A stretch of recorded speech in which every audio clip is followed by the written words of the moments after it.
and others Jeremiah or one of the prophets.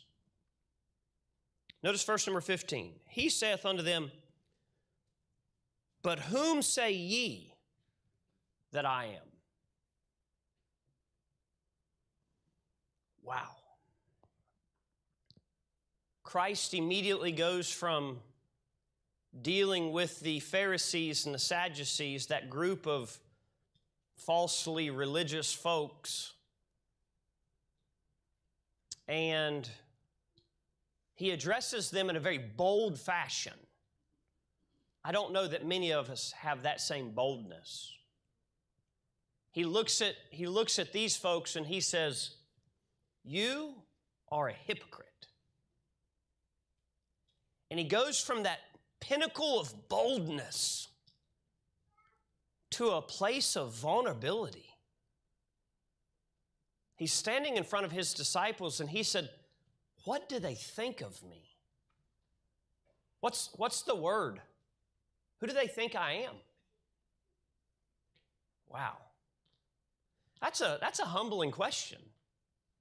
I have the opportunity to serve here in this church. I have the opportunity to serve in other facets in life. And it's a pretty humble thing to think you just stop at life one day and say, who does this world believe that I am? Now for us, the answer should be very humble. We're nobodies, right? I'm a nobody. But for the Son of God, who had devoted his life up to this point in trying to teach that he is the Son of God, he came at Father's command, the Lord's command. And he stops and he says, who do they think I am? And then he gets even more vulnerable. He looks at his 12 disciples and he says, but who do you say that I am? Notice one man's response is found in verse number 16. It's a famous response. And Simon Peter answered and said, Thou art the Christ, the Son of the living God.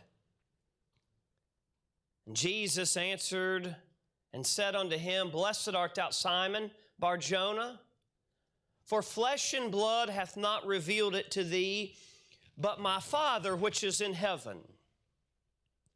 And here we find yet another famous verse, verse number 18. And I say unto thee that thou art Peter, and upon this rock I will build my church, and the gates of hell shall not prevail against it. Wow.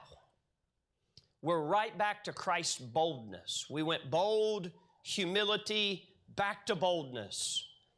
Thou art Peter, and upon this rock I will build my church, and the gates of hell shall not prevail against it. Now, there's so much that we could say here.